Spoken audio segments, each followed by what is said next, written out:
आगे दरिया दे तोहफे ताज़ा मच्छी सर्दी दे तोहफे बई ए सर्दी दे तोहफे दरियाई तोहफे ताज़ा मच्छी बई आप भी खाओ बच्चों वास्ते भी लेके जाओ सर्दी दे तोहफे ए ताज़ा मच्छी आ गई दरियाई मच्छी ताज़ा मच्छी बई ए टप्पा वाली मच्छी आ गई दरियाई मच्छी बई सर्दी दे तोहफे चलो ताज़ा खाने वाले मच्छी खाने वाले बई सर्दी दे तोहफे आगे खा के जवान हो जाओ।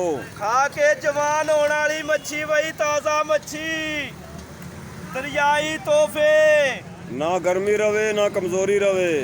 सर्दी दे तोहफे आप भी खाओ अपने बच्चों वास्ते भी लेके जाओ ये दरियाई तोहफे आगे ताज़ा मच्छी आले भाई दुम्बे हैं दुम्बे नहीं है दुम्बे पतीरे हैं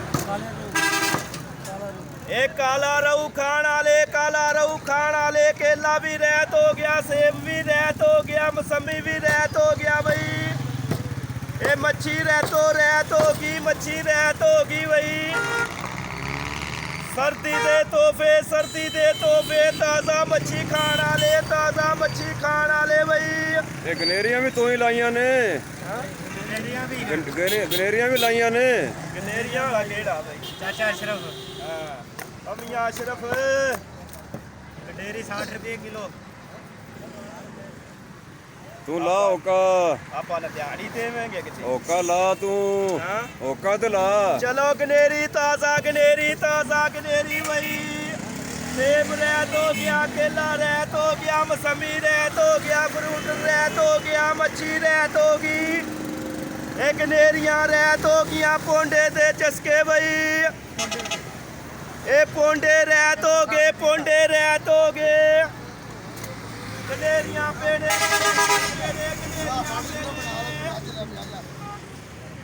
ताज़ा मच्छी दरियाई मच्छी ताज़ा मच्छी सर्दी दे तोहफे ताज़ा मच्छी भाई एक काला रहू खान वाले डोन रहू खान वाले आजो भाई मली खान वाले मच्छी का रेट की लाया है? सिंगारी मच्छी आ गई चार मच्छी का रेट की लाया बाबू जी? 320 340 280 320 340 280। ਵੱਡੇ ਗੋਸ਼ਤ ਨਾਲੋਂ ਵੀ ਸਸਤੀ ਤੇ ਬ੍ਰਾਇਲਰ ਨਾਲੋਂ ਵੀ ਸਸਤੀ। हाँ जी सर्दी दे तोहफे पाइया का घड़ी बची पाइया कम 2 किलो है सर्दी दे तोहफे बना दो पाइया कम 2 किलो है। अरे तू थोड़ा कट लिए यार ते मैंने क्यों न्यू नंबर वावे थे। और की है तेरे कोल बाबू जी राजा? हाँ जी और इधर मौसमी आ गया फ्रूटर आ गया केला आ गया सेब आ गया फ्रूटर तो ठंडा नहीं होता इस मौसम च सर्दी के मौसम च? फ्रूटर खाण वाला सर्दी दा खाण वाला भावें खाण वाला बीमार हो जावे। सर्दी दे तोहफे पानी दी कमी पूरी करेगा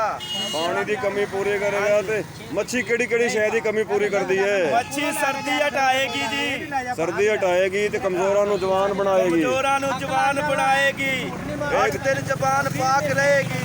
एक छोर आंडे बेचने वाला भी आ गया है। आंडे तेरे कोल कच्चे ने पक्के ने? हैं उबले हुए ने पक्के नहीं ने कच्चे ने। इन बूटे ते ला के पकाया करो बूटे ते लगे लगाए पकाया करो। चलो मच्छी ताज़ा मच्छी दरियाई मच्छी भाई ए सर्दी दे तोहफे आप भी खाओ अपने बच्चों वास्ते भी लेके जाओ।